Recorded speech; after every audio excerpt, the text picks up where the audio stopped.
कुठलाही मुलगा, अनोळखी मुलगा जेव्हा आपल्याशी मैत्री करतो, बोलतो ना, तेव्हा तो माझ्याशी नसतो बोलत, तो माझ्या त्या आतल्या मुलाशी बोलत असतो. तो बघतो की अरे हा ये आपला आदमी आहे. किती मस्त. मला मोबाईल पाहिजे का? हा किती रॅमचा पाहिजे आणि त्याची मेमरी किती आहे? असं नाही. मोबाईल वा 7वीत आमच्या काळात जायला वाट लावली. आमच्या लहानपणी असं नव्हतं. आमच्याकडे फोन नव्हता. लहानपणी आमच्याकडे एकच दिवा होता. तो मुलगा म्हणाला की हो ना, हा दिवा विकून टाका, मी एका दिव्यात बसतो. की मुलांच्या भावनांशी समत्वा, मुलांच्या मताशी नाही. तो जर म्हणाला की हा अभ्यास खूप त्रासदायक आहे, अगदी बरोबर, म्हणजे हो मलाही त्रास होतो, पण करावं लागतं. आत्ताचे पालक आणि मुलांचे इतकी जनरेशन गॅप वाढली आहे. आता मला माहितीच नाही लहान मुलं काय बघतात. सो मला रिलेट नाही करतायत. जर रिलेट नाही करता आलं तर मग कम्युनिकेट कसं करायचं, हा पालकांचा जेन्युइन प्रश्न आहे. पालकांसाठी आदर्श देव कुठला? तर पांडुरंग. आणि पांडुरंगाकडे कुठलंच अस्त्र नाही, कमरेवर हात. सगळे प्रश्न चर्चेने सुटतील. मुलाच्या हातात कात्री कधी द्यावी, कधी द्यावी, शिकवा. पण शिकवा की गोल कसा कापता येईल, चौकोन कसं कापता येईल, नक्षी कशी करता येईल. एका वर्तमानपत्राची वाट लावा जुन्या. आईने हाक मारली की अरे बाळ उठ, शाळेला उशीर होतोय. मुलगा खाडकन उठला, म्हणाला हो आई, हे राष्ट्र पुढे नेण्यासाठी मला शिकलंच पाहिजे. आई मी पटापट काय मदत करू? पटापट भांडी घासून देऊन अभ्यासाला बसू का? आपण कोण? अरे डॉक्टरला दाखवा काय करू. दुसरा गैरसमज आहे, मुलांचे कौतुक केले आणि मुले डोक्यावर बसली तर फारच जीवावर आपण म्हणतो की ठीक आहे. अरे कॉन्सिलचा त्रास आहे का? मोठ्याने बोल ना. हल्ली दोन्ही पालक काम करत असतात, मग मुलं खूप कमी वेळासाठी त्यांच्याकडे असतात. मग आपण सतत क्वालिटी टाइम याच्याबद्दल चर्चा करत राहतो. प्रोडक्टिव्ह. तर तो क्वालिटी टाइम काय असतो आणि तो कसा घालवायचा मुलांसोबत? माझा क्वालिटी टाइम, माझा. मुलाचा टाइम काय बेकार टाइम आहे का? माझा म्हणजे तर मला असं वाटतं की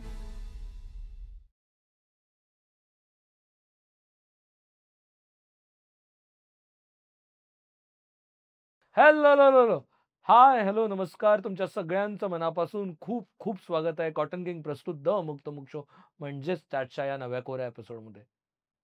आत्ता प्रत्येक पालकांना थोडी भीती वाटते की आपण एवढ्या गदारोळात अडकलोय, एवढ्या सतत धावपळ चालू आहे, 2-2 जॉब्स करतोय, आई वडील कामं करतायत, मुलं क्रॅशमध्ये जात आहेत किंवा शाळा, एक्स्ट्रा करिक्युलर ऍक्टिव्हिटीज आणि इतक्या सगळ्या गोष्टी घडतात. तर स्क्रीन टाइम वाढतो आणि या सगळ्यामुळे भीती वाटते की कुठेतरी मुलांचं बालपण हरवतंय का? त्यांचं बालपण कसं जपायचं? खरं तर वेळ द्यायला जमत नाहीये.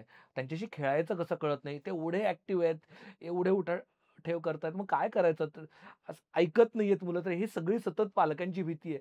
ह्याच वरती गप्पा मारायला आपण खास पाहुण्यांना आपल्यासोबत बोलवलेलं आहे. आपल्यासोबत आहेत राजीव तांबे सर. अर्थात तुम्ही त्यांची खूप सारी पुस्तकं वाचली असतील.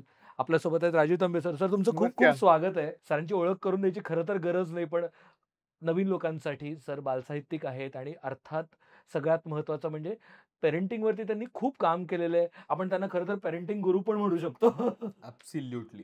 म्हणजे मला लहान मुलांच्या विश्वात रमणारी मोठी माणसं खूप आवडतात. वा. तर तसा एक छान लहान मुलांच्या विश्वात रमणारा मोठा माणूस आलाय आणि आपण त्यांच्यासोबत लहान मुलांचं विश्व आणि त्याच्यासोबत पालक ह्या सगळ्यांवरती गप्पा मारणार. तर स्वागत आहे सर तुमचं. थँक्यू. आणि एक रिमाइंडर ते म्हणजे जर तुम्ही पावसात बाहेर पडताना तुम्हाला काळजी वाटत असेल की अंगावर चिखल उडाला तर काय, तर यासाठी कॉटन किंगने आपली सोय केलेली आहे. त्यांनी अँटी स्टेन शर्ट्स आणि ट्राउझर्सचं कलेक्शन आणलंय. त्यासाठीचे डिटेल्स खाली दिलेले आहेत आणि तुम्ही दुकानांमध्ये जाऊन सुद्धा हे कपडे घेऊ शकता. सर ज्यावेळेस आपण बालपण म्हणतो त्यावेळेस मग प्रत्येकाला त्यांचं त्यांचं बालपण आठवतं आणि मग आम्ही लहानपणी हे केलं, मग आम्ही सूरपाट्या खेळलो, मग आम्ही लगोरी खेळलो, आम्ही हे केलं ते केलं, हे कायम आपल्या डोक्यात एक काहीतरी आपल्या बालपणाची प्रतिमा असते. आणि मग कसं तुमची मुलं, तुमची पिढी आणि तुम्हाला काही जमत नाही, हे सगळं आपण कायम बोलतो, ऐकतो. आत्ताची मुलं खरं तर खूप वेगळ्या जगात जगतात, जिथे त्यांना काय हवं तर खेळायला, हवी तेवढी खेळायला मैदानं नाहीत, उद्यानं नाहीत, सतत डोक्यावर बसलेले पालक आहेत आणि सिक्युरिटीचे पण प्रश्न आहेत. तर खरंच मुलांचं बालपण आत्ता हरवतंय का? आणि हरवत असेल तर त्याची काय कारणं आहेत? म्हणजे स्क्रीनमुळे होतंय, रिसोर्सेसमुळे होतंय, नेमकं काय? की पालक खूप जास्त त्यांचा वेळ मॅनेज करू पाहतायत. ज्यावेळेस कारण तुम्ही इतकी वर्ष मुलांसोबत काम करताय, त्यांच्याबद्दल, त्यांच्यासाठी लिहिताय. तर तुम्हाला वाटतं का एकतर खरं तर मुलांचं बालपण आता हरवलंय आणि हरवलं असेल तर काय कारणांमुळे हरवलंय? म्हणजे खूपच चांगला प्रश्न आहे आणि अगदी एका वाक्यामध्ये याचं सूत्र सांगायचं की का होत आहे हो. याचं. तर हे जे पालक आहेत ना, हे पालक आपलं बालपण डिलीट करायला तयार नाहीत. लक्षात घ्या. कारण पालकांना भूतकाळ आहे, मुलांना भूतकाळ नाही. मुलं वर्तमानात जगतात आणि भविष्याचा वेध घेत असतात, हे पालकांना कळत नाही. पालक आपल्या बालपणाची या आत्ताच्या वर्तमानात जगणाऱ्या मुलांच्या बालपणाशी तुलना करतात आणि इंटू ब्रॅकेट किंवा इंटू सिंगल इन्व्हर्टेड कॉमा ते त्यांना प क व तात म्हणजे काही झालं तर आमच्या लहानपणी असं नव्हतं, आमच्याकडे फोन नव्हता, आमच्याकडे अमुक नव्हतं. मुलांना कळत नाही की मग मी काय करू ना, तो तुमच्या आई वडिलांचा प्रॉब्लेम आहे ना, तुमच्या वेळी नव्हतं तर हा एक दुसरा प्रॉब्लेम. आणि मग तुला अभ्यास करायला नको, लहानपणी आमच्याकडे एकच दिवा होता, तुमचा मुलगा म्हणाला की हो ना, माझा दिवा विकून टाका, मी एका दिव्यात बसतो. झेपणार नाही का? लहानपणच्या गोष्टी सांगून मुलांवरती प्रभावित होत नाही. कुठलाही मुलगा असं म्हणत नाही, हो का बाबा तुमच्याकडे टीव्ही नव्हता का, मग मी आता इतिहासाचा अभ्यास करू का भूगोलाचा, काय करू मी, मग सांगा बरं. तू का सांगतो आपण? त्याच्यामुळे मुलांना खरं तर तुमची कीव येते. नंतर एवढंच कळतं की जामच प्रॉब्लेम आहे. कारण आमच्या घरामध्ये मोबाईलचा कचरा असतो आणि चार्जरचा कचरा असतो. आणि मी सांगतो आमच्या घरामध्ये फोनच नव्हता. अरे हे होते कोण लहानपणी? कारण हल्ली मुलांना असं वाटतं की मूल जन्माला येताना हँडसेट घेऊनच येतं, फक्त सिम कार्डच तिकडे घालायचं. जे कोण 2 पायाचे सजीव आहेत त्यांच्याकडे मोबाईल आहे, फक्त कुत्रे डुकरं मांजरं यांच्याकडे अजून आलेलं नाही. आणि ह्यांच्याकडे मोबाईल नव्हता, मग हे लहानपणी होते कोण? हे थांबवावं. म्हणजे आम्ही आमच्या शाळेतल्या मुलांना आमची आई असा निबंध न देता आमचे बाबा असा निबंध दिला लिहायला. म्हणजे आपल्याला हे पण कळतं की बाबा किती मुलांना त्रास देत असतील. सिंपल गोष्ट आहे. तर मुलांनी सांगितलं की आम्ही मॉलमध्ये जाताना वडिलांना घेऊन जात नाही. म्हणलं का?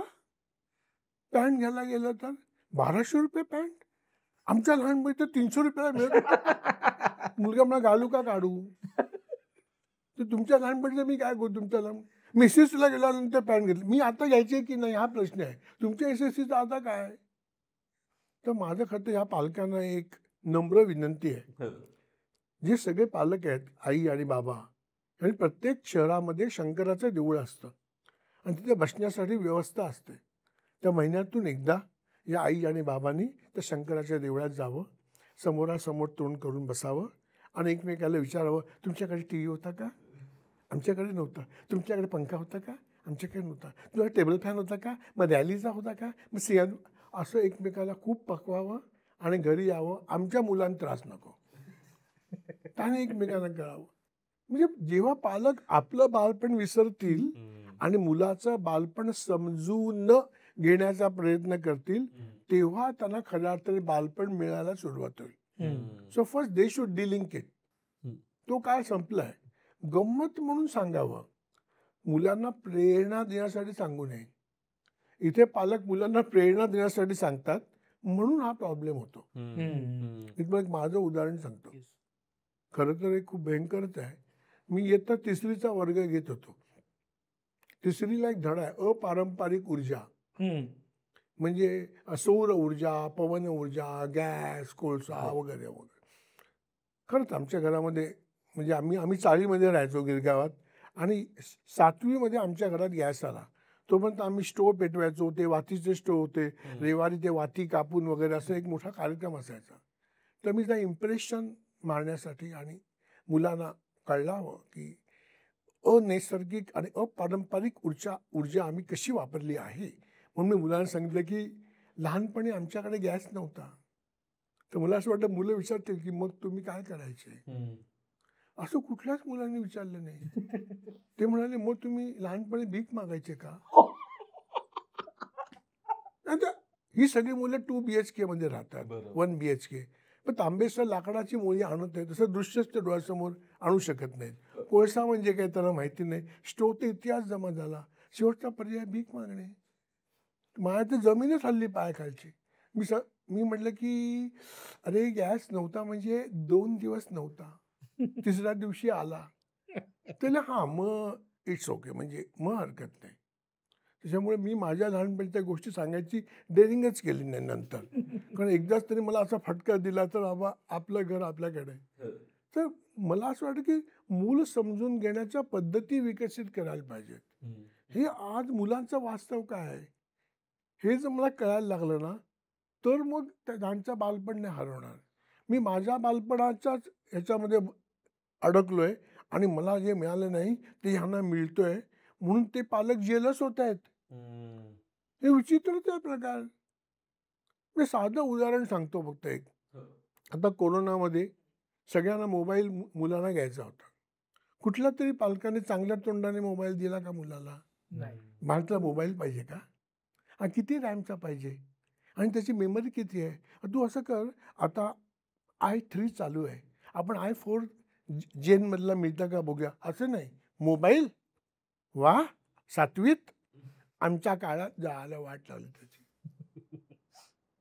आता वडिलांची 256 किंवा 64 GB कॅपॅसिटी आहे आणि मुलग्याचं म्हणा की मला 256 पाहिजे. माझ्यापेक्षा जास्ती घर कोण चालवत आहे? तुम्हाला फुकटचा मिळतो तर थांबा ना, त्याला अभ्यास आला पाहिजे. त्याच्या PDF येतात, त्याचे अमुक येतात. यांना माहितीच नाही आधी PDF कशी करायची. यांचं नॉलेज पत्र व्हॉट्सअपला घेणे आणि फॉरवर्ड करणे. ते चुना लावायचे ना पानाला, तसं हल्ली लोक ते मोबाईलवरती हात फिरवतात चुना लावत. आणि तुला कशाला पाहिजे? तुझी गरज काय? कॉन्फिगरेशन काय? हे काहीच नाही. म्हणजे आपण त्या मुलाशी जोडलेच जात नाही. आणि ही सगळी कॉन्फिगरेशन मुलाला माहिती आहे ना. म्हणजे मुलं लवकर शिकतायत आणि पालक टिंब होत आहेत. इकडे प्रॉब्लेम आहे. तुम्ही आता बोलताना मुलं समजून घ्यायला पाहिजे असा उल्लेख केला. मला तेच विचारायचं की मुलं समजून घ्यायचं म्हणजे नेमकं काय करायचं? फार छान. मूल समजून घेणं, आपलं मूल समजून घेणं म्हणजे आपल्यात दडलेलं मूल जागं करणं, पहिला टप्पा. दुसरं, ते जागं झाल्यानंतर आपल्यात दडलेल्या मुलाशी आपण जर मैत्री केली तरच आपण मूलकेंद्री विचार करू शकतो. जर आपल्यातलं मूलच मेलं असेल, आपल्यातलं मूल झोपलं असेल किंवा आपल्यातलं मूल त्रासलेलं असेल ना, तो सगळा राग आपण त्या मुलांवर काढतो. याचं एक सोपं उदाहरण सांगतो. मी शिक्षकांच्या अनेक कार्यशाळा घेतल्या आहेत, म्हणजे 1000च्या आसपास असतील. मी युनिसेफमध्ये होतो एज्युकेशन कन्सल्टंट म्हणून. महाराष्ट्रातला असला कुठला तालुका नाही की जिल्हा नाही जिकडच्या शाळांमध्ये मी प्रशिक्षण घेतलं नाही. मी सगळ्यांना एकच प्रश्न विचारतो पहिल्यांदा सुरुवातीला, की निबंध लिहिताना जर एखादा शब्द चुकला तर तुम्ही त्याला किती वेळा लिहायला सांगता? सगळे सांगतात 5 वेळा. का? 7 वेळा का नाही? गव्हर्नमेंटचा काय GR आहे का की जर तो 5 वेळा लिहायला दिला नाही तर शिक्षकांची वेतनवाढ रोखण्यात येईल, असं काय का? नाही. 5 का? काय उत्तर नाही. म्हणजे ते मला माहिती आहे. पण आपण आता पुढचा प्रश्न विचारतो, 5 वेळा लिहून फरक पडतो का? नाही. नाही. मग का लिहायला देता? आपण असं म्हणतो का आमच्याकडचं जेवण बिघडलं या जेवायला? नाही. जो फरक पडत नाही तर नका देऊ. तर 5 वेळा का देतात? कारण लहानपणी त्यांनी 5 वेळा लिहिलाय. मग 20 विषयांचे D.Ed झाले. त्यांना शाळेला 40 मुलं मिळाली. मेल्यानं मी 5 वेळा लिहिला होता, आता तुम्ही लिहिला. माझ्यात काही बदल झाला नाही, तुमच्यातही होणार नाही. पण ही परंपरा सुरू ठेवा. थांबवा ना. आपला बदल घडण्यामध्ये इंटरेस्ट आहे. आणि शब्द लिहून काहीच फरक पडत नाही. योग्य भाषा येणे म्हणजे योग्य ठिकाणी योग्य शब्द वापरता येणे. शब्द वापरून प्रश्न नाही सुटत, तर त्या शब्दाचा वाक्यात उपयोग करायला दिला तर तो शब्द लक्षात राहील. मग आम्ही काय केलं शाळेमध्ये, जर शब्द लिहिताना चुकला तर आम्ही सांगायचो तुला आणखी एक बोनस, चुकला म्हणायचंच नाही. तर तू पाठ्यपुस्तकाबाहेरचा आणखी एक शब्द घे आणि कुठलाही वाक्याचा तो उपयोग कर ना, ज्याच्यात तुला मजा येईल. मग मी खुलेआम असं वर्गात सांगायचो, आशीर्वाद शब्द चुकल्यानंतर असं लिही ना, अमिताभ बच्चनने ऐश्वर्याला आशीर्वाद दिला. मुलं अत्यंत कौतुकाने आपल्याकडे बघतात, अरे वा, वर्गात अमिताभ बच्चन, ऐश्वर्या. खरं तर 2 जोडाक्षर आहेत आणि आशीर्वादचं 3. आणखी पण तू दोघा-तिघांना आशीर्वाद देऊ शकतोस. वर्गातल्या एका मुलीने मला विचारलं, सर मी सलमानला आशीर्वाद देऊ का? मी दे ना, त्याच्या आई वडिलांना पण दे, आशीर्वाद लिही म्हणजे झालं. मजा येते का मला शिकताना? मला स्वातंत्र्य आहे का? मग मुलं शिकणार. मी जर म्हटलं की नाही, कुठल्या तरी महान माणसाचं नाव घ्या, त्याचा आशीर्वाद घ्यायचा, म्हणजे मजा ही निघून जाते. कारण माझ्या आतलं मूलच खूप करपलेलं आहे, त्रासलेलं आहे, पिडलेलं आहे. मग तो कुठेतरी राग त्या मुलांवरती निघतो. म्हणजे आतलं मूल आनंदी आहे का, खट्याळ आहे का, गमतीशीर आहे का, त्या मुलाशी दोस्ती करायला आहे का? कारण कुठलाही मुलगा, अनोळखी मुलगा जेव्हा आपल्याशी मैत्री करतो, बोलतो ना, तर तो माझ्याशी नसतो बोलत, तो माझ्या त्या आतल्या मुलाशी बोलत असतो. किती मस्त. तो बघतो की अरे हा ये आपला आदमी आहे. कारण मी सुविचार सांगत नाही, तर जीवनात काय करावे आणि भविष्यात काय, असं मी काहीच बोलत नाही. मी तुला तुला पोकेमॉन आवडतं का? हा कीवर्ड आहे. म्हणजे ये आपने को समजता है. खरं तर पोकेमॉन मला काहीच कळत नाही, पण मला माहिती आहे की ह्या मुलाला पोकेमॉन आवडतो आणि तो ते गोल्डन कार्ड जमवत त्याच्या खिशात दिसतंय मला. त्यांची भाषा समजून घेणं गरजेचं आहे. म्हणजे ते माझ्या आतलं मूल त्याला कनेक्ट होतं आणि तो मुलगा त्या आतल्या मुलाला, मग तो मी मोठा आहे का, माझं लग्न झालंय का, माझं वय काय हे काय बघत नाही. तो काका ते गोल्डन कार्ड अजिबात मिळत नाही, हल्ली सॉलिड प्रॉब्लेम आहे. आणि तो तिकडच्या दुकान आहे ना, तिकडे मिळतात बहुधा. तुला छोटा हा जवळचा माणूस आहे. म्हणजे आपल्या आतलं मूल जागवणं म्हणजे मूल समजून घेण्याच्या प्रक्रियेला सुरुवात करणं. मग आपण मुलाला कशा तऱ्हे समजून घेणार, तो भाग येतो. माझ्या आतलं मूल त्याच्यावरती लक्ष आपण अधिक केंद्रित केलं पाहिजे. काही पालक आहेत जे आपल्या आतलं मूल विसरलेत, त्याला कोंडून ठेवलंय आणि त्यांना कनेक्ट करता येत नाही आणि ते सतत माझं बालपण काढतात. पण एक अजून आता बऱ्याच असे नवीन पालक आहेत ते असे आहेत की मला मिळालं नाही ना, मग तुला भरपूर घे. मग मला हॉट व्हीलच्या गाड्या मिळाल्या नाहीत ना, तर तुला 100चं पॅकेट सगळं दुबईवरनं ह्याच्यावरनं सगळं आणून द्यायचं, सगळं प्रत्येक गोष्ट द्यायची. माझ्या बालपणी मला त्रास झाला ना, तुला इतकं म्हणजे त्याला गुदमरून टाकायचं इतपत बालपण त्याला असं हवा भरून ठेवायची. म्हणजे मागत नसून देत राहा. हा, मागत नसून देत राहणे. सो तेव्हा त्या पालकांनी काय करावं, कारण तिथे ना तो गोंधळ होतो की त्यांचं बालपण ते मुलांथ्रू जगण्याचा प्रयत्न करत असतात. म्हणजे ह्याला आपण एक छान नाव देता येईल की ते आउटसोर्सिंग करतात. म्हणजे मला हे मिळालेलं नाही ना, आता तू घे. आपण मागत नाहीये, नाही पण ते आम्हाला नाही मिळालं, आउटसोर्स. आपण तुला नाही तुम्ही सांगूच नका. पण तो मुलालाही कळत नाही. काय होतं, शेअरिंग नाही होत. शेअरिंग खूप होत नाही. म्हणजे पहिली स्टेज काय होती, मी ना माझ्या आयुष्यातले अनेक दिवस किंवा तास खेळण्यांच्या दुकानात घालवलेत उभं राहून. पण स्टूल घेऊन कोपऱ्यात बसत की येणारी माणसं खेळणी कशी निवडतात आणि ती मुलाशी काय करतात, मला प्रचंड उत्सुकता असायची. सुदैवाने तो माझ्या ओळखीचा होता, तर मी सांगतो की मी फक्त शांत बसून राहीन, तुमचं चालू जाईल. ते एक माकड असतं चावी दिल्यानंतर झांजा वाजवणार, आणि ते वडिलांचं लहानपण गरिबीत गेलं असल्यामुळे त्यांनी ते घेतलेलं नसतं आणि मुलाला त्या माकडात काडीचा इंटरेस्ट नसतो. त्याला काय तशी गाडी पाहिजे असते आणि तो म्हणतो की बाबा ही गाडी घेऊया. बाबा आता माकडात हरवलेले असतात, तुझे चावी देतात ती छन छन छन. बाबा गाडी थांब रे. तो पुन्हा मग त्याचा माकडाचा पिवळ्या शर्ट असतो, पण लहानपणी ते लाल शर्टाचं बघितलेलं असतं. आता लाल शर्ट आहे का, आता झांजाच वाजवतात माकडाने पिवळा घातला लाल घातला काय फरक पडतो. मुलगा काय सांगतो बघा ना, तो लाल शर्ट आहे का बघा ना. मग तो दुकानदार पण शहाणा असतो, लाल चालत नाही हल्ली, पिवळा ट्रेंड आहे. अच्छा. पुन्हा बाबा गाडी थांब, हेच द्या. पण बाबा गाडी घेतला नाही, खेळणं म्हणजे तुला नव्हे मला. आणि घरी गेल्यानंतर पहिली चावी कोण देणार, बाबा. कारण मुलगा का नाही, मोडशील तू. माझं समाधान होईपर्यंत त्या माकडाने टाळ्या वाजवल्या पाहिजेत, मग तुझ्या गाडीचा बघू. इकडे गडबड झाली. हा एक पॅटर्न. आणि आता तुम्ही जो म्हणताय तो दुसरा, आम्हाला नाही मिळालं पण आता आपल्याकडे पैसे आहेत, आपल्याला काय प्रॉब्लेम नाही आहे. आता तू फक्त म्हणजे तिकडे बस बघितलं तरी अच्छा हे हवंय का, अहो थांब म्हटलं बोलू तर दे. हॅमलेच्या दुकानात मी गेलो होतो मुद्दाम, आणि मी त्यांना म्हटलं की जास्ती खेळणी कुठली संपतात, त्यांच्याकडे स्कीम आहे, तुम्ही खेळणं घ्यायचं आणि जर ते वेल कंडिशनमध्ये असलं 6 महिन्यांनी ते परत घेऊन तुम्हाला ते दुसरं देतात, काय डिफरन्स दिला तर. मग असे किती लोक परत आणतात. कोणीच आणत नाही म्हणाले. तर कुठली जास्ती सांगतात? तर ते म्हणा की ते JCB, रोड बिल्डर, टँकर.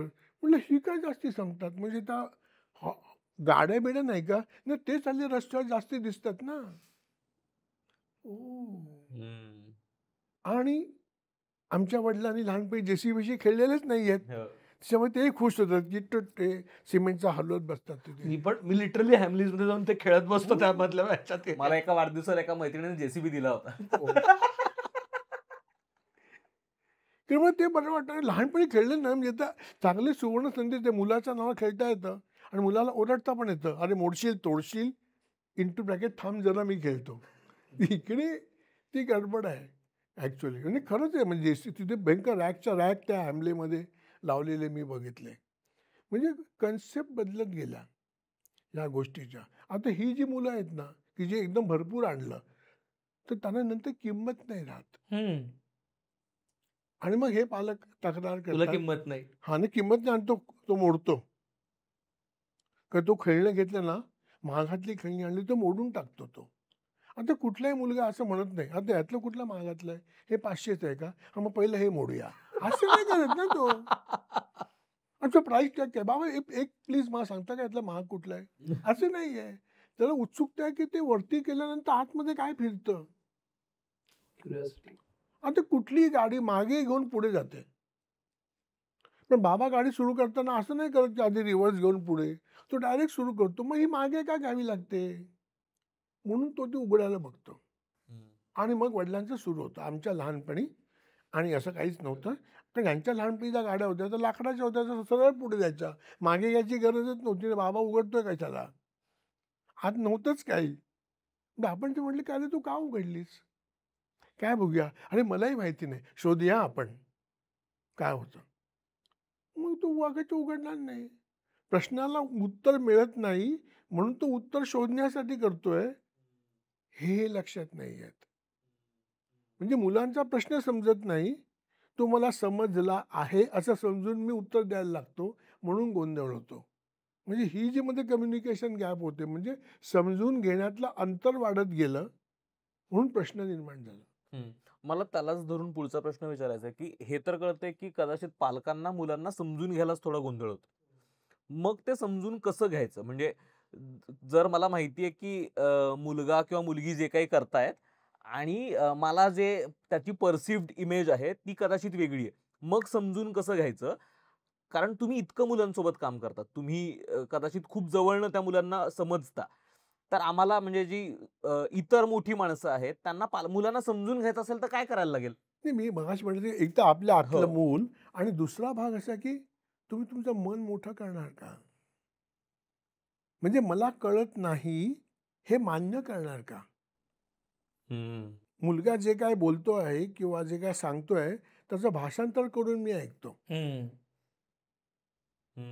एक छोटा किस्सा सांगतो. आम्ही गंमत घर नावाची ॲक्टिव्हिटी चालवतो महिन्यातून 2 शनिवार. सध्या पुण्यात चालवतो, आधी डोंबिवलीमध्ये होतो, तिथे आम्ही 8 वर्ष चालवली.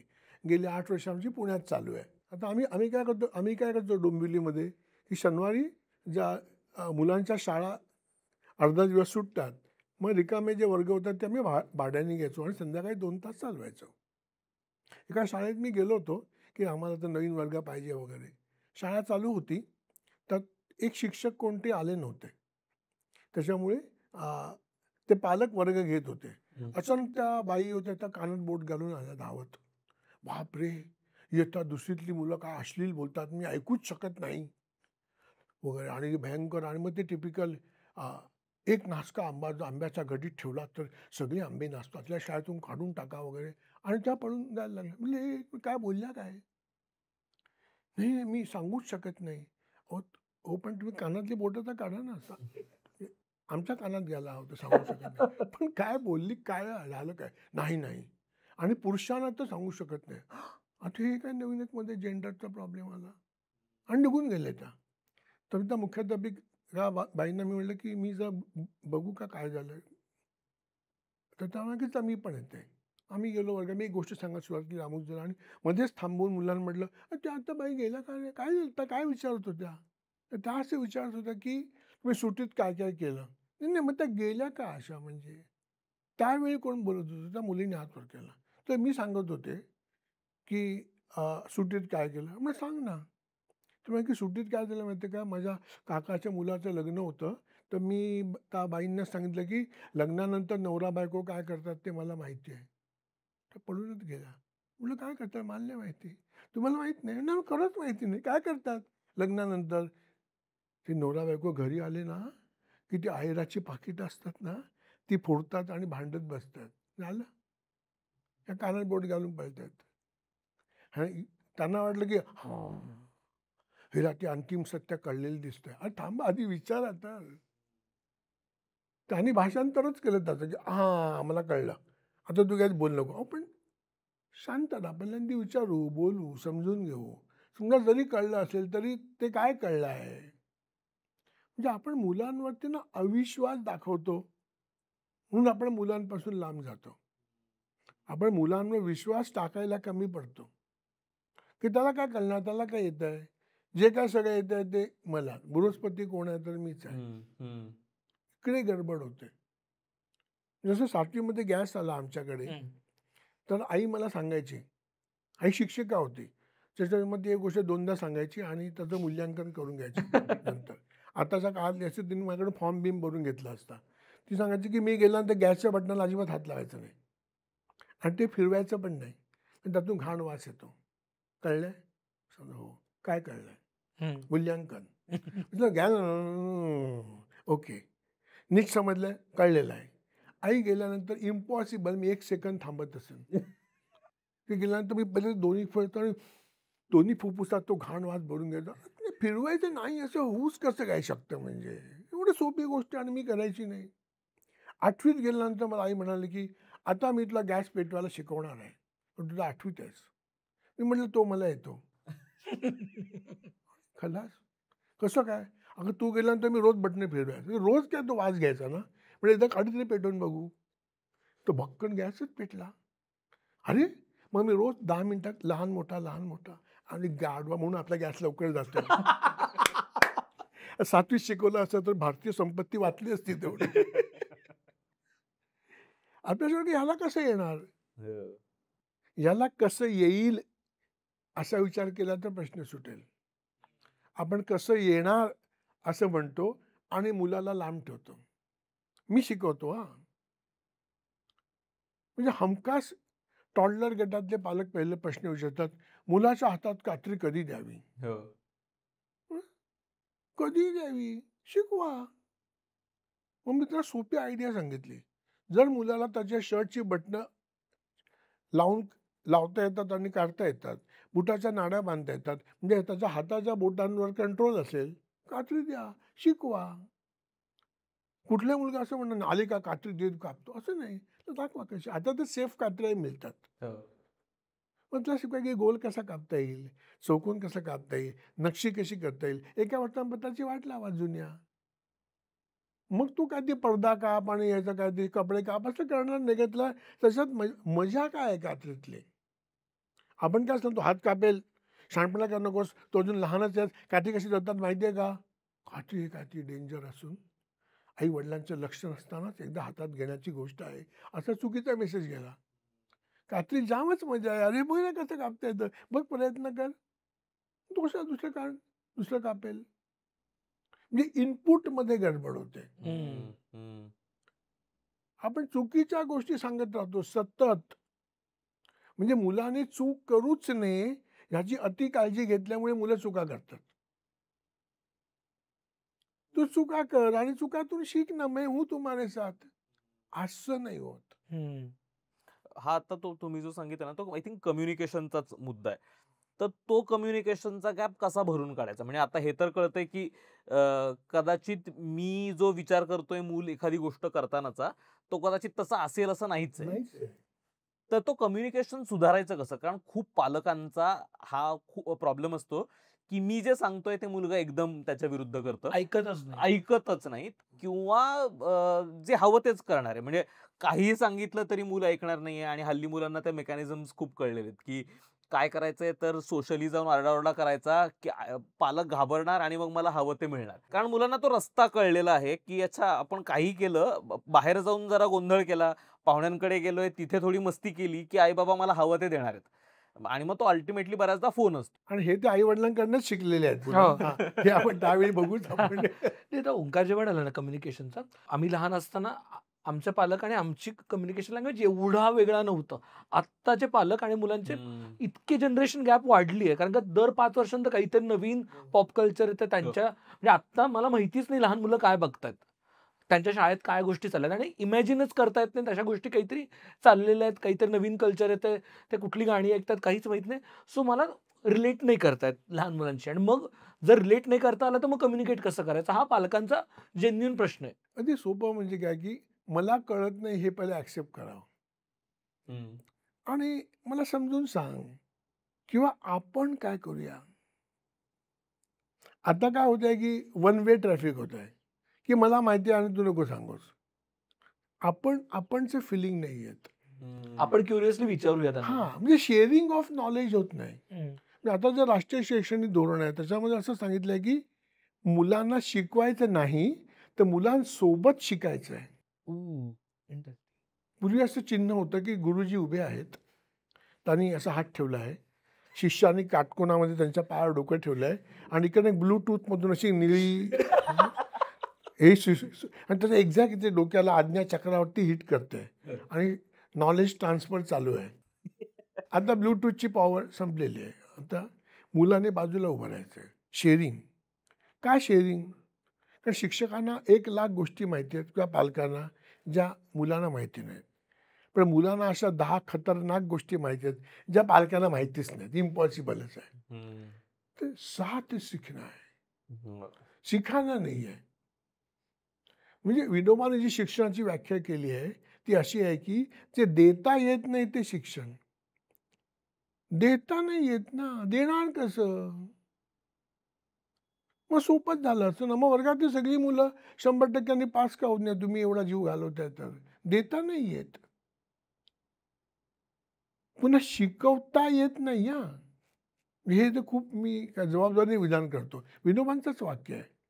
त्यांनी असं म्हटलंय, की आपल्या जे नोटेवर 22 भाषा आहेत त्याच्यामध्ये शिकविणेसाठी वेगळा शब्द नाही.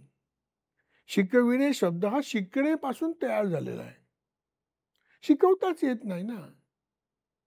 समजा ओंकार मला असं म्हणाला, की तांबे सर तुम्ही सतार शिका, माझी इच्छा आहे.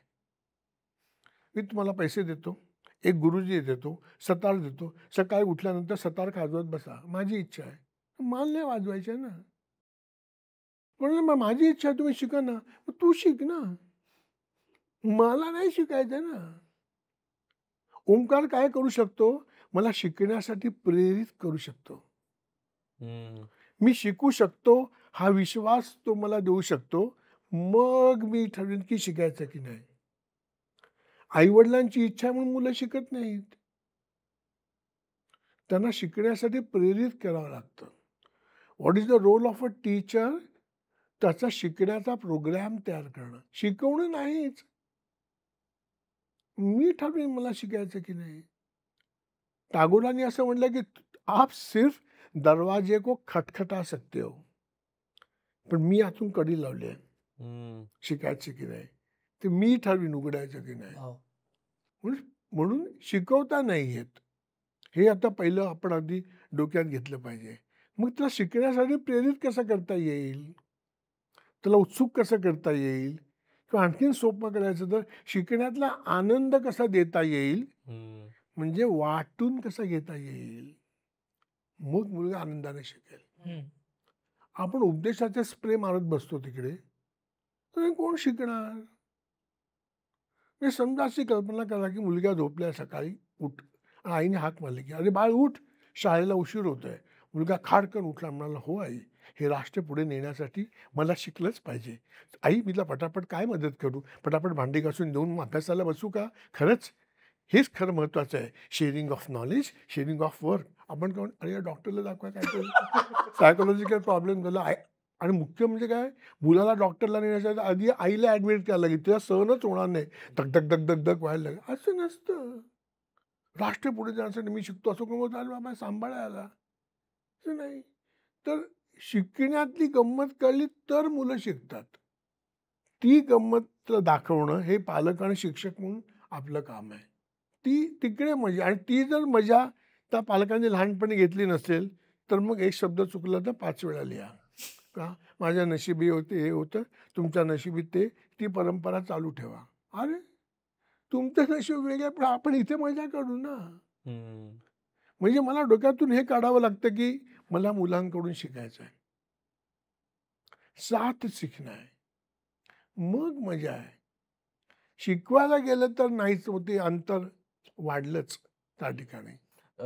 याला थोडासा काउंटर म्हणून की बऱ्याचदा ना मग पालकांना असा प्रश्न पडतो की मग मग मूल हवं तसं बेछूट त्याला जे वाटेल ते करेल का? कारण पालकांना ही मोठी जबाबदारी वाटते की ज्या जगात आपण राहतो किंवा ज्या जगात मुलं जाणार आहेत उद्या अशा जगासाठी तयार करणं हे त्यांचं काम आहे आणि जे एका अर्थी आहेही. अशा वेळेस जर मुलांना त्याच्या त्याच्या कलाने गोष्टी करून दिल्या त्याने कदाचित त्यांना अपेक्षित असलेल्या गोष्टी केल्या नाहीत. मग जे बऱ्याचदा अभ्यासात लक्ष देणं असतं. मग या वयाचं झालं की पाढेपाठ करणं असतं. मग एखादं गणित सोडवणं असतं किंवा एखाद्या सगळे चाललेत म्हणून एखाद्या क्लासला जाणं असतं. असं त्यांनी त्यांचं एक काय त्याचा एक आलेख ठरवलेला असतो की काय काय टप्प्यात गोष्टी होतील. याच्या पलीकडे जर गेलं नाही मूल मग त्याला जर ती शिस्त नसेल मग ते बिघडेल आणि मग त्यामुळे त्याच्या करिअरवर परिणाम होईल अशी सतत काळजी वाटत असते. या सगळ्याकडे कसं बघायचं? मग शिस्त महत्वाची नाही का? मग त्याला गोष्टींचं योग्य वेळी महत्व समजणं महत्वाचं नाही का? असे काही प्रश्न पडतात. हे सगळं ना पालकांनी त्यांनीच ठरवलं. मुलांना विश्वासात घेऊन नाही ठरवलंय. किंवा इतर मुलं काय करतात म्हणजे तुलना नावाचा एक रोग आहे. त्यात पुन्हा आणखी तुलनेमध्ये आणखी पुन्हा कॅटेगरी आहेत की माझ्या बॉसचा मुलगा काय करतो आणि कामवालीचा मुलगा काय करतो. मग आपलं पोझिशन कुठे मुलाला विचारलेलंच नाही. मी मगाचपासून जो मुद्दा हा मांडतोय की त्याला शिकण्यातली गंमत दाखवणं ते शेअर करणं म्हणजे आता पालकाचं म्हणणं की आता अभ्यास कर म्हणजे हे तुझ्या नशिबाचे भोग आहेत ते तू भोग. आता मी व्हॉट्सअप बघत बसतोय का बाकीचं करतो. अभ्यासाविषयी मी इतक्या तिडकीने बोलल्यानंतर तुला अभ्यास करायची इच्छाच होत नाही. मग तो टंगळमंगळ करतो टाइमपास करतो काहीतरी चिटिंग करतो. पण मी जर म्हटलं की अरे तू काय अभ्यास आहे बघू ना. मला तुझ्या प्रत्येक गोष्टीमध्ये रस आहे बघू तरी. याच्यामुळे पहिली गोष्ट अशी होते की मुलं तक्रार करतात. कंटाळा वाणाच अभ्यास आहे बोरच आहे अमुकच आहे आणि त्या बाईंचा माझ्यावर डूख आहे वगैरे असं काहीतरी स्टोरी म्हणजे मी त्याचं खूप सांगितलं स्टोरी की त्याचा माझ्यावरती डूख आहे म्हणून डूख असल्यामुळे मलाच शिक्षा कशी झाली. खरं तर मी ते करतच नव्हतो पण वगैरे वगैरे हे सगळं ऐकून घेणं. Do not comment and label on this. खूप महत्वाचा मुद्दा लक्षात घ्यावा पालकांनी की मुलांच्या भावनांशी समत व्हा मुलांच्या मताशी नाही. तो जर म्हणा की हा अभ्यास खूप त्रासदायक आहे अगदी बरोबर म्हणजे हो मलाही त्रास होतो पण करावा लागतो. पण हे बरोबर आहे की हा त्रासदायक आहे होतच. एवढा अभ्यास देऊच नाही मुलांना हेही मला पटलेलं आहे. आम्ही पालक सभेमध्ये हा मुद्दा घेता येतो का बघीन पण आज करावं लागेल. मी आहे तुझ्यासोबत. हो आपण करायला पाहिजे ना. आता आपल्याला काय करणार ना. आता आपल्याला आपण असं खूप आहे म्हणून मी करत नाही असं नाही करून चालणार. मी केला होता आणि मलाही त्रास झाला. मी तर हे पूर्णच समजू शकतो. आणि हुशार असलो ना मुलगा तर ना त्याला ते पुन्हा लिहायला कंटाळा येतो. तू हुशार आहेस असं मला वाटतंय. मी जर म्हटलं हा अभ्यास त्रास द्या तुझी नेहमीची नाटकं चालू झाली का. मला वाटलंच होतं अभ्यास करायला नको फालतू कशाला अभ्यास करेल तो. थांबा ना जरा. त्याला काय प्रॉब्लेम आहे त्याला काय दुखत आहे हे अत्यंत सहृदयतेने आपण समजून घेऊ. भावनांशी सहमत होऊ. तो जर म्हणा की या शिक्षकांचा माझ्यावरती डूख ठेवलाय. हो कुठल्याही शिक्षकांनी असं कुणावर डूख ठेवणं चांगलं नाहीच. पण मी त्यांच्याशी बोलीन असं ते करत असतील तर. पण आता आपल्याला अभ्यास पूर्ण करायचा आहे, तर तो शिक्षकांचा प्रश्न आपण जरा बाजूला ठेवता येईल का? पण हे चूक आहे, म्हणजे असं कोण करत असेल तर चूक आहे. त्यांनी केलं की नाही मला माहिती नाही. ते शिक्षक तसे आहेत का मी काहीच सांगू शकत नाही. पण शिक्षकांनी असं करणं हे काय बरोबर नाही. पण त्यातून जर तुला वाईट वाटलं असेल ना, तर मलाही वाईट वाटतंय. पण अभ्यास करायला पाहिजे ना, आपल्याला केलाच पाहिजे ना अभ्यास. मुलांना असं वाटतं की हा हे आपला आदमी आहे. मग ते मोकळ्यापणाने आपल्याशी बोलायला लागतात.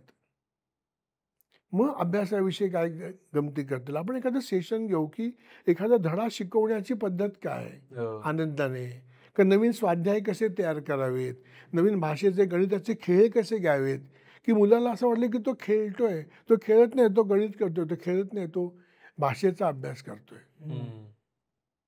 म्हणजे हे जर शिकून घेतलं तर सोपं आहे या गोष्टी. म्हणजे खूप सहृदयतेने बघणं, मुलाच्या भावना समजून घेण्याचा प्रयत्न करणं, आणि तोच मगाचा मुद्दा, जर ते आतलं मूल जागा असेल ना तरच ते शक्य आहे. मी शाणा आहे, ही तुझी नेहमीची नाटकं आहेत, ही तर मुलं नेहमीच ऐकत येतात. त्याच्यामुळे मग ते पाहुण्यांकडे गेला का मस्ती करतात. कारण ह्याचं सूत्र असं आहे, आपण मुलांना काय सांगतो माहिती आहे, पाहुणे येणार आहेत नीट वाग. म्हणजे इतर वेळी कसाही वाग जसे आम्ही वागत आहोत. मग मुलं असे नीट वागतात की तिकडे पालकांची पंचायत होते. की आई वडील शिकवतात ना डबल पॉलिसी कशी असावी. पाहुण्यांकडे गेला आणि अत्यंत शिस्तीत बसून बिस्किट खाणं का नको एकच, घरी किती पण खा. पण पाहुण्यांकडे असा दिखावा केला पाहिजे नको. आपण नेहमीच चांगलं वागू.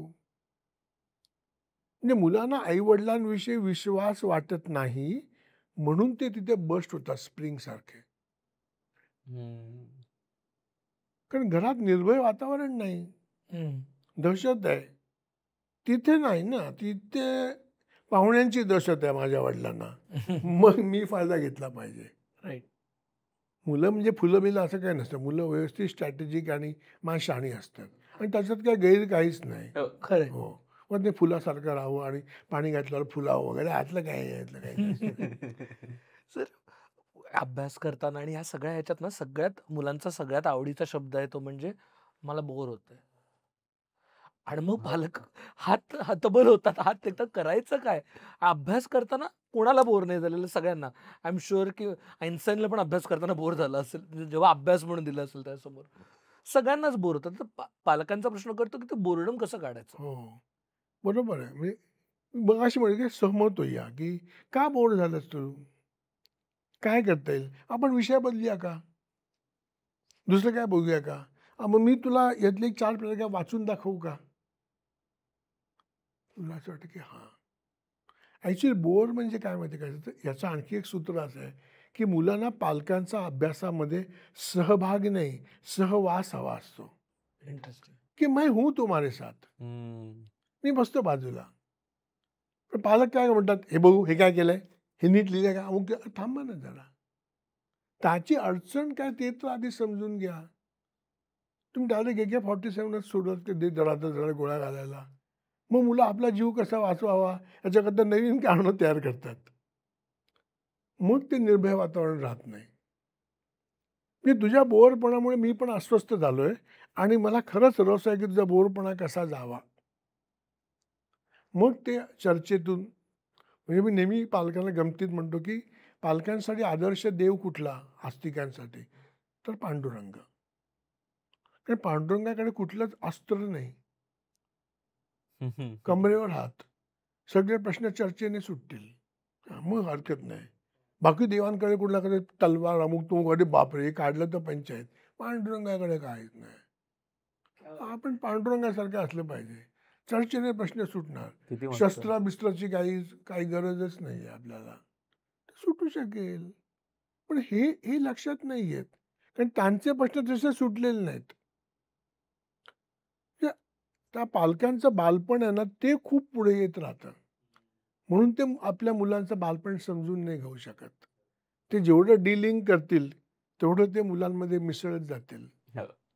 आता आपण काय त्या शाळेत जाणाऱ्या मुलांबद्दल त्यांच्या अभ्यासाबद्दल बोलत होतो ना, तर आत्ताच्या पालकांचा एक खूप मोठा प्रश्न असा पडतो की ते असतातच खूप कमी वेळ अवेलेबल.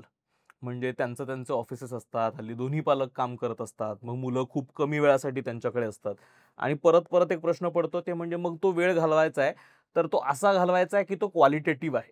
मग आपण सतत क्वालिटी टाइम याच्याबद्दल चर्चा करत राहतो. प्रॉडक्टिव्ह. तर तो क्वालिटी टाइम काय असतो आणि तो कसा घालवायचा मुलांसोबत? हा खूप त्रासदायक प्रश्न आहे. मला तर चीड येते खरं तर. कारण हे पालक असतात ना, त्याचं खुलेआम विचारतात, की माझा क्वालिटी टाईम माझा क्वालिटी टाईम मुलांना कसा देऊ? मग मुलाचा टाईम काय बेकार टाईम आहे का? माझा म्हणजे? तुम्हाला दिला कोणी? तर मला असं वाटतं, की क्वालिटी टाईम हा घराचा असतो आणि तो वाटून घ्यायचा असतो. अशी भूमिकाच नको, की मी देणारा आणि तो घेणारा. तो काय EMI द्यायचा आहे का? एकदम कसा देऊ? द्या 7 वाजता. असं? 7:30ला आता थांबवा. असं नाही आहे. तर हा घरातला जो वेळ आहे, तो आपण मुलांसोबत कसा वाटून घ्यावा, हा तो प्रश्न आहे. आणि त्याच्यामध्ये 2 भाग असतात. एक सहवास आणि एक सहभाग. मुलांच्या सहवासात आणि मुलांच्या सहभागाने 2 प्रकारे कशा तऱ्हेने वाटून घेता येईल. मग म्हणजे घरामध्ये कुठल्या ॲक्टिव्हिटी घेता येतील. मग त्या वयोगटानुसार बदलतात. म्हणजे अगदी जर टॉडलर असेल, तर तुला गोष्ट सांगतात तुम्ही मांडीवर घेता का? त्याच्या अंगावर हात फिरवता का? गोष्टी सांगतात त्याला गमतीमध्ये जंक्शन पॉइंट्स येतात का? इथे तर आम्ही पण गेलो होतो. असं बोलता का त्याला मध्येच? का त्याच्या पुढे पुस्तकांचा चारा टाकला, तो आता बसेल चारा. का दिला मोबाईल टॅब. मग तो थोडा मोठा आहे, मग आणखी गोष्टीचा प्रकार बदलता का? तुमच्या जीवनातल्या ज्याने आपण शिकलो, का नवीन कळलं, तसं काही सांगता का? म्हणजे बेसिक शिकणं शेअर करता का? हा क्वालिटी टाईमचा पहिला भाग आहे. क्वालिटी टाईम जो वाटून घ्यायचा आहे, तो उपदेश करण्यासाठी नाही, सूचना करण्यासाठी नाही आणि तू किंवा तूच कसा चुकतोस हे सांगायला तर अजिबातच नाही. शिकण्यासाठी. मी एका शाळेमध्ये पपेट घेऊन दाखवत होतो असं हातातून. तर एक मुलगा सारखा माझ्या इथे बसायचा असं. इकडून त्याचं टोचायचा मला असं बसून. तर म्हणजे लांब बसणार आहे. मला ते माझा हात नाही. मला की नाही ते माझं सिक्रेट आहे. मी असंच बसणार. सिक्रेट? काय सिक्रेट आहे? तर मी नाही सांगणार. मी नाही जाम मागे लागलो. तो म्हणे की मी शाळा सुटल्यावर सांगेन. काय सिक्रेट काय? तो म्हणा की माझे भाव आहेत ना, जेवायला बसले की मला मारायचे. म्हटलं मग मी त्यांच्या उजव्या हाताला बसतो. आता त्याला मारताच येत नाही. हे तर इनका बाप बन गया वो.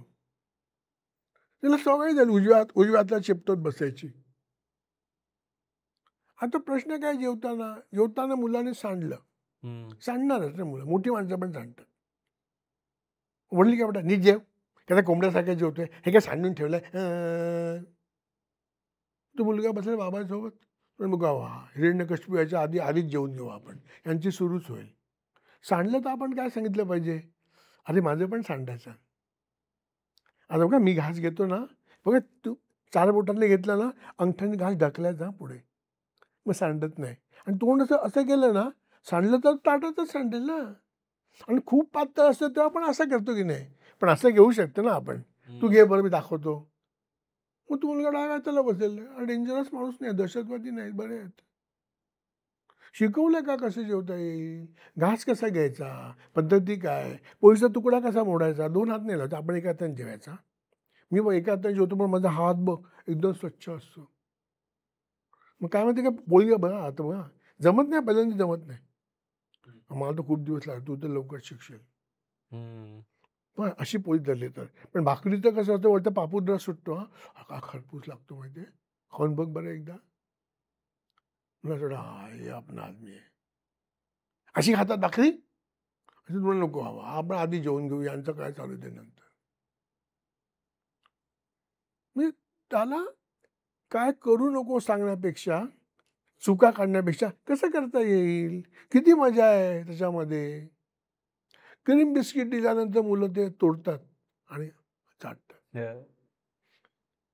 तर क्रीम बिस्किट मी पहिल्यांदा मुलाला सांगतो की अरे मला कसं खायला आवडतं माहिती आहे, त्यातली चॉकलेटची गादी असते ना, त्याच्या जीभ लावायला. काका मी पण तसंच खातो. म्हटलं हो, तुझे बाबा गेले की आपण तसं खाऊया. चालेल. ते ओरडतात. म्हटलं माहिती आहे मला, नंतर खाऊच आपण. आणि ते उरलेलं असतं ना, त्या चॉकलेट नसतं ना, तर मी गुपचूप डब्यात ठेवून देतो. ते मग खाता येईल ना. हो काका मी पण तसं करतो. बाबा ओरडतात. म्हटलं ते अर्धा अर्धा खाऊ आपण मग. त्याला काय आवडतं? आयुष्यभर कोणाचं खात नाही. पण ते बालपणात त्या क्रीमला जीभ लावायला जी काही मजा आहे ती चॉकलेटनी नाहीच येत ना. हे मी समजून घेतलं पाहिजे. इकडे गडबड होते. म्हणजे आपण चुका दाखवतो. क्वालिटी टाईम हा शेअरिंग करण्यासाठी की मी कसं शिकलो, मी कसा घास घेत होतो आणि काय म्हणते समजा चिवडा ठेवलाय आणि 2च चमचे असतील आणि 5 माणसं असतील तर चमचा तोंडात नाही घालायचा.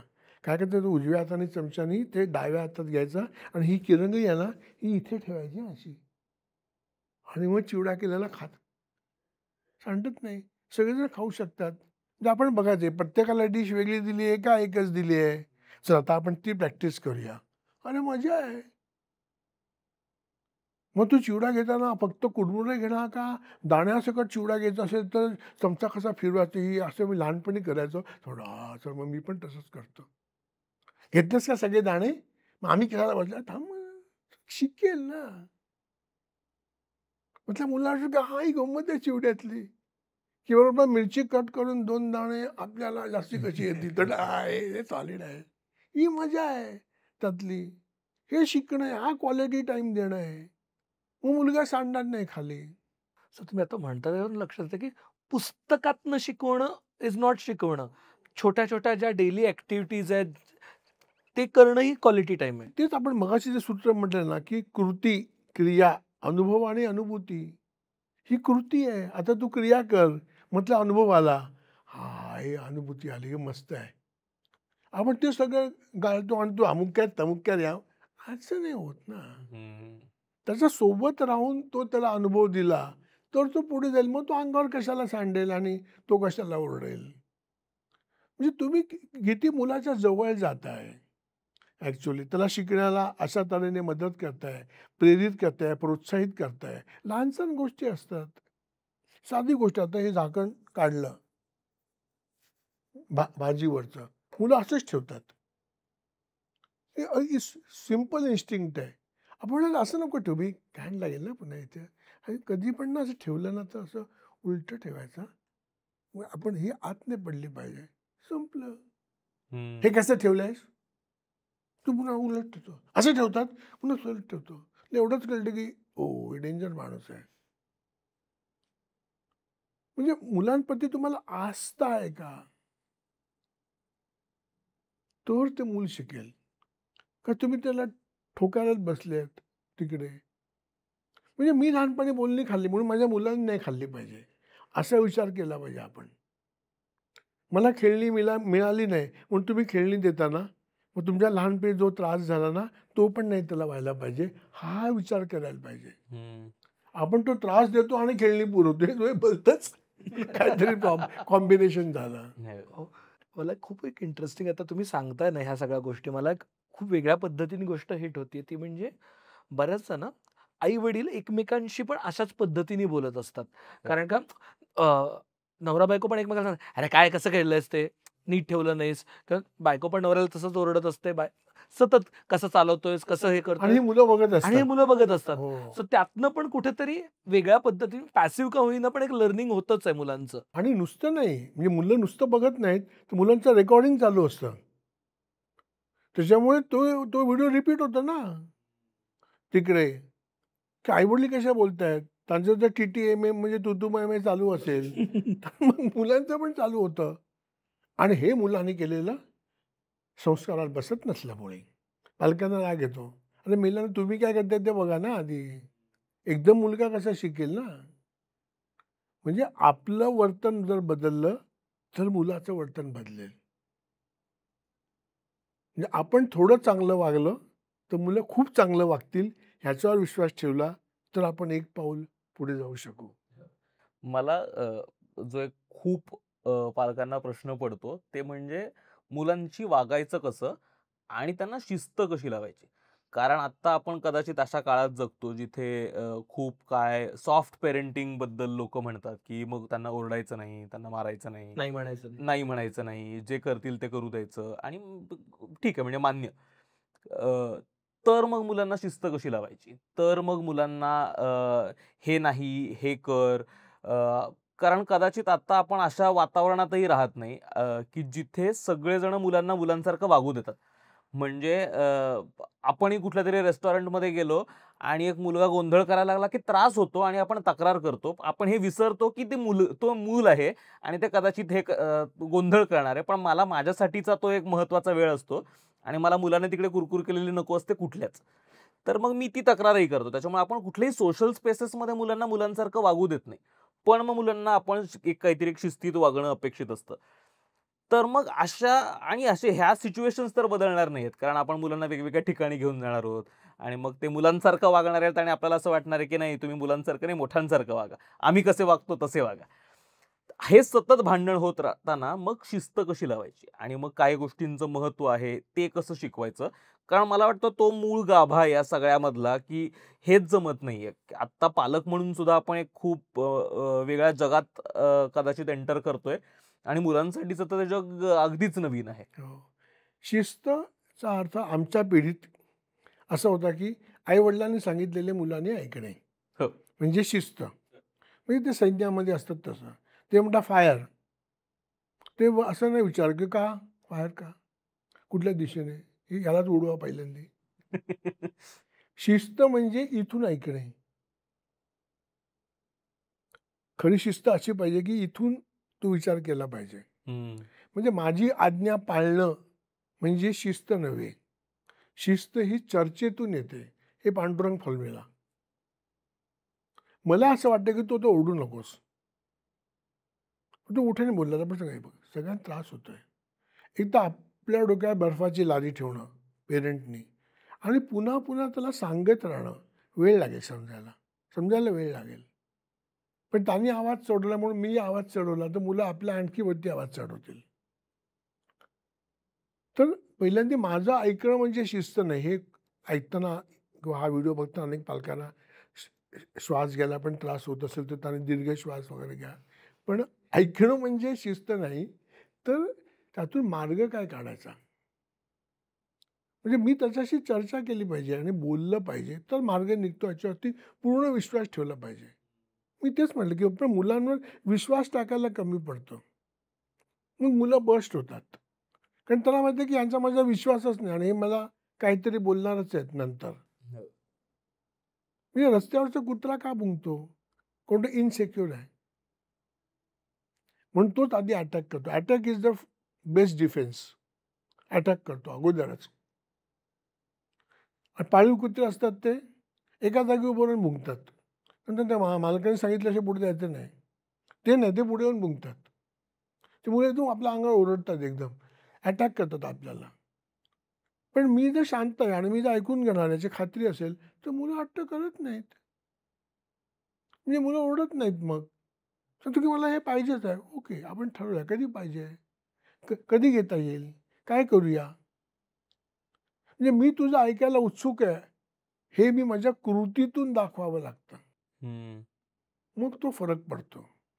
दुसरी गोष्ट काय होते हट्टाच्या बाबतीत आपल्या मराठी सर्व समाजामध्ये असा एक समज आहे की मुलांचं कौतुक करू नये. हो, हो, हो. हो नाहीच. म्हणजे वा छान सुंदर हे अमराठी शब्द आहेत. हे कुठल्याही घरामध्ये उच्चारले नाही. इम्पॉसिबल नाहीच. फारच जीवाला आपण म्हणतो की ठीक आहे. अरे टॉन्सिलचा त्रास आहे काय मोठ्याने बोल ना. ठीक आहे. तो मुलगा कसा आहे? ठीक आहे. का छान आहे म्हणा ना. नाही आम्ही आमच्या मुलांविषयी चांगलं बोलायचं नाही ठरवलंय. तुम्ही बोल नका प्लीज. का? कारण असा एक दुसरा गैरसमज आहे. मुलांचे कौतुक केले आणि मुले डोक्यावर बसली तर त्यापेक्षा पायीची वाहनं पायीचं बरी हे संतांनी सांगून ठेवले. अरे वा हे संतांची तेवढीच ओळ घेतली वाटतं तुम्ही. सोपा फॉर्म्युला. मुलांचं कौतुक करू नका. मुलांच्या कामाचं कौतुक करा and then see the amazing फरक पडतो. अमेझिंग. तू ना खूप चांगली भाजी निवडतोस, तू चांगला शर्ट इन करतोस, काय छान पॉलिश केलंयस तू, खरंच म्हणजे शिकलं पाहिजे तुझ्याकडून. मुलाला असं वाटतं की आपल्या कामाची कदर आहे, त्याचं जे काम बिनसतं आहे ना तो ते आणखी चांगलं करायचा प्रयत्न करतो, कारण तुम्ही शाबासकी देणार आहे. पण मी मराठी असल्यामुळे तो काय चांगलं काम करतो तर ते ठीक आहे, फालतूच. पण तुला काय जमत नाही, तुला नीट जेवता येत नाही, ताट उभारायला नको, कुठे गेलं तर बोलायला नको, अमुक नको तमुक नको, म्हणजे मारू दे ना. मग मी तसलाच आहे. पण सर आजकाल उलट बऱ्याचदा पालक अति कौतुक पण करतात. म्हणजे तो ओंकारनी जर सांगितलं ना मगाशी सीन, असं बऱ्याचदा दिसतं हॉटेलमध्ये तो मुलगा टेबलवरती येऊन नाचत असतो. नाही नाही, त्याला जरा असं तो हायपर ऍक्टिव्ह आहे असं म्हणून, म्हणजे म्हणजे डिस्ट्रक्शन म्हणजे करतो. मुलाचं कौतुक झालं, कामाचं कौतुक, मग मुलगा काम सुधारेल. इकडे गडबड होते आपली. की आता कुठलीही दोन मराठी माणसं, मी ज्या मराठी माणसाच्या घरी गेलो तर ते पहिले काय काय सांगतात, काय माहिती आहे की मी पेरेंटिंगसाठी काम करतो. मग अभ्यासच करायला नको, टी व्हीच बघायला पाहिजे, भाजी खात नाही, जाय म्हणे लोणचंच खायला पाहिजे, रोज अर्धा डबा. दोन तरी गोष्टी चांगल्या बोलल्या ना, दोन अगदी पूर्ण वाया गेला का हो मुलगा. आणि मी म्हटलं बरं ठीक आहे, आता बाळ आई वडिलांविषयी दोन गोष्टी सांगते किती सज्जन आहेत. मग वडील घाबरतात, नाही नाही नाही त्याने काय बोलायचं नाही का, तुम्हीच बोलायचं का फक्त. मग मी काय करतो, तुम्ही माझ्या घरी आल्यानंतर मी तुमच्या मुलाचं ऐकलं ना, आता माझ्या मुलाचं ऐका, यांचा मुलगा चांगलं बोला ना. अशा माणसाविषयी मुलं चांगलं बोलतील. पाहुणे आल्यानंतर तुम्ही मुलांची आरती ओळख बसले तिकडे, ह्याला हे करायला नको ते करायला. आता मी नाशिकला एका शाळेमध्ये कार्यक्रम केला, तर पालकांना गृहपाठ दिला. मला गृहपाठ दिल्याशिवाय ते चैनच पडत नाही. पालकांना गृहपाठ, मुलांना, मुलं ऑलरेडी ते पकून गेलेत. पालकांना सांगितलं की एक गृहपाठ घ्या, आपण 3 महिन्यांनी भेटणार आहोत, तुम्ही सगळ्यांनी मला फीडबॅक द्यायचा आहे. घरात पाहुणे आल्यानंतर 90 सेकंद, 1.5 मिनिट मुलाविषयी चांगलं बोलायचं. खूप त्रास होईल पहिल्यांदा, जमणार नाही, असं होईल पहिल्यांदा. माझा मुलगा चांगला आहे म्हणा म्हणा, सगळ्यांनी आता म्हणा. आता 1 वर्षात तुम्ही वाक्य उच्चारलेलंच नाही आहे, माझा मुलगा चांगला आहे, छान आहे, माझा मुलगा मला खूप आवडतो, बोला ना. पुढचा माणूस घाबरला पाहिजे हे ऐकून. निघू का नाही, थांबा 90 सेकंद व्हायचेत, आणखीन बोलतो मग. मुलाला चांगलं करतो अभ्यास, हे बघू दे मुलाला की आपले आई वडील आपल्याविषयी परक्या माणसाशी चांगलं बोलतात. हे दृश्यच पाहिलेलं नाही. आई पाहुणे आलं की आई वडिलांना संधीच मिळते, बरं झालं काढा ते आरतीचं पुस्तक, सुरू झिंग झिंग झिंग झिंग झिंग, अभ्यास करत नाही तो मुक नाही. अरे कधी कधी करणार ना, मग तो तुमच्याविषयी पण बोलेल. पद्धतच बदलली पाहिजे. 5व्या दिवशी फोन आला मला त्यांचा, ओ सर तुम्ही बोललं ते खरं आहे, पहिल्यांदा त्रासच होतो बोलताना, खरं आम्ही बोललेलोच नव्हतो एवढे दिवस. म्हणजे पहिल्यांदा पाहुणे आल्यानंतर त्याने सांगितलं की बायको माझ्याकडे बघते आणि मी बायकोकडे, पहिलं कोणी बोलायचं, काही येतच नाही ना आतून बाहेर. 90 सेकंदाचा वेळ आहे. आणि मुलगा शॉक, एकदम अचानक. जेवायलाच नको, आता तरुण वाकडा करून बोलतो ना, असं नाही म्हणत की तुला जेवायला नको, जितके तोंड वागीत असं करून असंच करतात. छान आहे मुलगा. मी तुला म्हटलं की तोंड पण छान करा, ती पण सवय नसले ते. छान आहे, चांगलं आहे, झाली का 90 सेकंद, 2 मिनिटं आहे काय, असं नको, जरा बोला, काही प्रॉब्लेम नाही, आनंदी चेहरा करा. बघा होईल, त्रास होईल, मुलाला त्रास होईल, तुम्हाला होईल, हळूहळू मॅच होईल. आपण आपल्याला बदलायला सुरुवात केलं पाहिजे. म्हणजे मला तर असं वाटतं की आपण सगळेजण पालकांसाठी काय काम करतो, कारण पालक विंडो 95 मध्ये आहेत आणि मुलं विंडो 11 मध्ये आहेत. त्याच्यामुळे मुलांचं सॉफ्टवेअरच पालकांना कळत नाही. अमुक तमुकचं काम काय, पालकांना अपडेट आणि अपग्रेड करणं, याच्यासाठी हे व्हिडिओ चालू आहेत. तर सांगा डाउनलोड करा आणि अपलोड करा, म्हणजे तुम्ही जरा अपग्रेड होऊ शकाल थोडंफार. 11च्या अगदी 11 नाही होणार, पण जरा 95 पासून 97 पर्यंत गेलं तरी खूप झालं. हे कळतंय की आपण त्यांच्यासोबत संवाद साधला पाहिजे, हे कळतंय की स्क्रीन टाईम कमी केला पाहिजे आणि पण कळत नाहीये की कसं त्यांच्याशी ॲक्टिव्हिटी काय करायची? कारण का ते बोर होतात कुठल्याही गोष्टीत. 2 गोष्टी केल्या की लगेच बोर होतात आणि खेळायचं काय? रोज एक नवीन खेळणं आणणं तर शक्य नाहीये आणि किती खेळणी आणायची? नाही, मला असं वाटतं की यातून 2 मला पर्याय सुचतात. एक तर आत्ता मी प्री प्रायमरीच्या शाळेतल्या पालकांसाठी एक वर्कशॉप घेतलं. व्हाय टू प्ले आणि हाऊ टू प्ले. तेव्हा आम्ही पहिल्यांदा व्हाय टू प्ले 1 तासभर पालकांशी बोललो आणि 1 तास आम्ही पालक आणि मी मिळून आम्ही सगळे खेळलो. विदाऊट खेळणी. तुम्ही खेळलात? हो, अरे खूप मजा येते. ॲक्च्युअली खेळणं म्हणजे आम्ही काय केलं, सगळ्या पालकांना आम्ही कंपल्सरी केलं होतं की प्रत्येकाने येताना घरून 10 हँगर आणायचे, 2 प्लास्टिकच्या रिकाम्या बाटल्या, 2 वर्तमानपत्र आणि 2 रिकामे स्टीलचे डबे. सगळे बोलले, "कशाला?" म्हणलं, "खेळायला." "ह्यानी काय खेळणार? देखा जाएगा ना." तुम्ही या तर पहिल्यांदा. खूपच धमाल झाली. 2 तासाचं वर्कशॉप होतं. 2.5 तास जर ते पालक जायला तयार नाहीत. त्यात खूपच खेळ घेतले. म्हणजे तो आपण खरं तर असं एखादी पालकांची ह्या वयोगटासाठी कार्यशाळा घेऊ, की खेळायचं कसं? कारण खेळच माहिती नाहीत. हो, प्लीज, प्लीज करूयात. म्हणजे जर तुम्हाला अमुक-तमुक आणि सरांचं एकत्र असं वर्कशॉप अपेक्षित असेल, जिथे आपण मुलांसोबत खेळायचं कसं, जर तुम्हाला असं वाटत असेल, की तुम्ही तुमच्यासाठी हे गरजेचं आहे, तर प्लीज सांगा. आपण लवकरात लवकर हे वर्कशॉप करूयात. दुसरी गंमत सांगतो, की ॲक्टिव्हिटी काय? हं.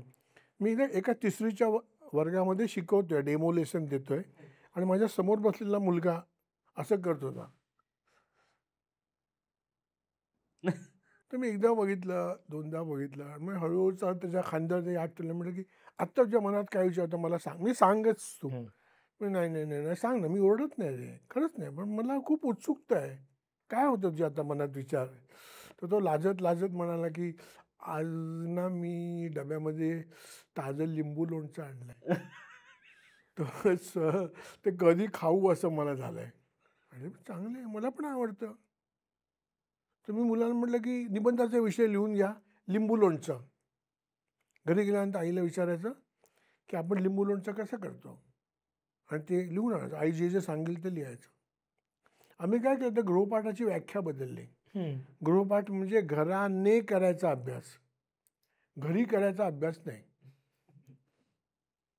घर शिकेल तर मुलगा शिकेल. खरंय. म्हणजे मुलगा शिकेल आणि घर व्हॉट्सअप बघेल असं नाही होऊ शकत. तर ते पूर्ण घराने. त्याच्यामुळे मी काय करायचो की मुलांना सांगायचो की हां, आई करता गृहपाठ लिहून घ्या. सगळी मुलं लिहून घ्यायची हां. मुलं माझी, "सर बाबांना पण द्या ना." ते सारखे मोबाईल बघतात. लिहून घ्या. आपलं काय जातं ना, वडील बघून घेतील नंतर. म्हणजे आम्ही पालकांसाठी गृहपाठ तयार केले. ही मुलं लिहून का घेत नाहीत गृहपाठ? कारण ते त्यांच्याकरता असतात. आणि कुठलाही कैदी स्वतःची शिक्षा लिहून घेत नाही ना. की मी 3 महिने सश्रम कारावास भोगून मी 5 किलो खडी रोज फोडीन, मग कोल्हू तर असं नाही. तो न्यायाधीश लिहितो. ते फक्त दारात दातोट खाट बघतो. मी येऊ दे न्यायाधीश मग बघतो. इथं आपण काय म्हणतो की पालकांसाठी गृहपाठ. बाबा काय काय सर आणखीन द्या तुम्ही. मग आता काय झालं की ती बातमी अख्ख्या शाळेत पसरली की काय निबंधाचा विषय ते सरांनी लिंबू लोणचा विषय. मग मी सांगितलं अख्ख्या शाळेकडचा विषय. सगळ्यांनी आपापल्या आईला विचारलं की तुला वेगळ्या प्रकारचं लिंबू लोणचं कसं बनवता येतं. 16 का 17 प्रकार आम्हाला लिंबू लोणच्याचे मिळाले. कोण कैरी घालून, मिरची घालून, कोण अमुक घालून, काही तेल न घालता आणि असं करून आणि आम्ही लिंबाची अशी चिऱ्या करून त्याच्यामध्ये आंब्याच्या फोडी घालतो. आंबा लिंबू मिक्स भोकरं घालून काय आता काय खरोखर करतात ते देव जाणे, पण त्यांनी दिला. आम्ही काय शाळेमध्ये ते प्रिंट आउट लावले. लिंबू लोणचं रेसिपी कल्पनाताई गवारे, सहलेखक त्यांचा मुलगा गणेश गवारे. वाह!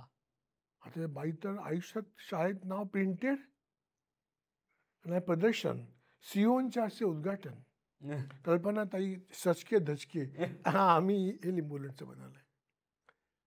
आता बाकीचे काय म्हणाले, सर ते पुरणपोळीचं पण घ्या ना, आम्हाला माहिती आहे. ऍक्च्युली रेसिपीचा अर्थ काय, लिनियर थिंकिंग. की पहिल्यांदी लिंब घ्या, मग ती धुवा, मग ती चिरा. आई सांगते, मूल्यांकन कोण करणार? आई.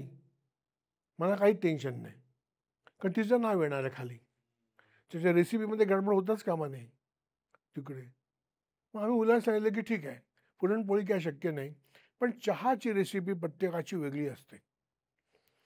तर पुढच्या महिन्यामध्ये आपण आमच्या घरातला चहा, आणि मग आम्ही त्या मुलांना असं काम दिलं की तुम्ही तुमच्या घराचं रेसिपी बुक का नाही बनवत, मम्माज रेसिपी.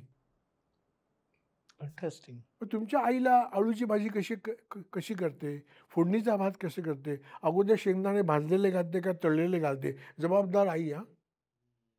लिहायच्या मुलांनी प्रत्येक घराचं रेसिपी बुक, काय सुंदर ऍक्टिव्हिटी आहे याच्यामध्ये.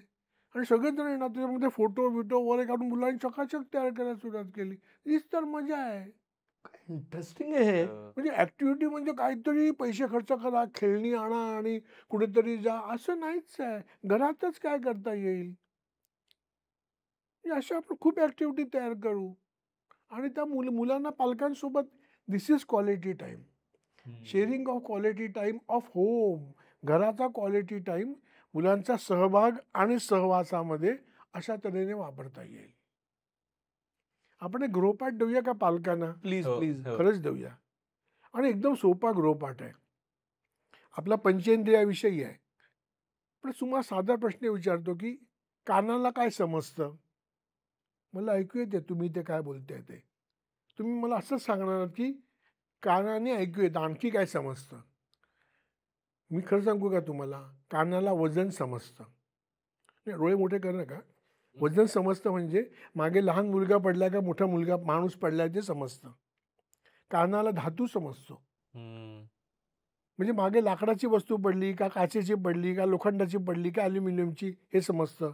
कानाला फटाके समजतात, रॉकेट लावलंय, लवंगी माळ लावली आहे का काय लावलंय. कानाला अनेक गोष्टी समजतात. एवढा क्लू तुम्हाला पुरेसा आहे. आता तुमचा गृहपाठ लक्षात घ्या. लक्षात घ्या, घरात असताना कानाला कुठल्या कुठल्या गोष्टी समजतात? किमान 45 गोष्टी तर मला माहितीच आहेत, आमच्या शाळेतल्या मुलांनी सोडल्या आहेत. त्यांनी हे सांगितलं की बाबा आलेले मला कळतात. म्हटलं कसं काय? तू तर 4थ्या मजल्यावर राहतो. बाबा 3दा पॅक पॅक पॅक वाजवतात खाली स्कूटरचा. म्हणजे आता मी येत आहे तर मुलांनी अभ्यासाला बसावे, आईने सचके धचके राहावे, घर व्यवस्थित आवरलेले असावे, ह्याच्याकरता तुम्हाला वेळ मिळावा म्हणून खाली पॅक पॅक पॅक 3 वेळा.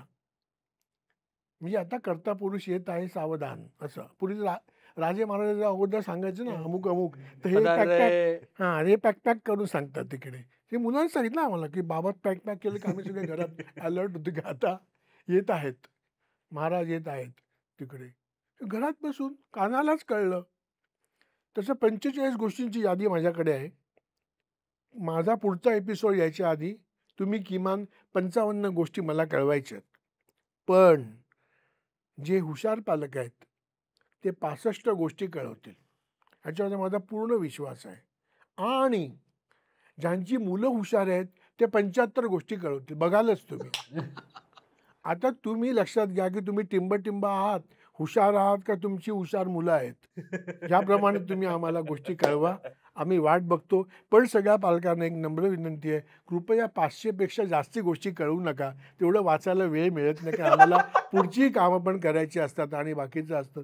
पण तुम्ही कळवा, आम्ही वाट पाहतो आणि आपण पुन्हा पुन्हा भेटत राहू. आणि हे सगळं आपण का करतो आहोत तर अमुक तमुक आणि आपण सगळे मिळून मुलांसाठी पेरणीचं काम करतो.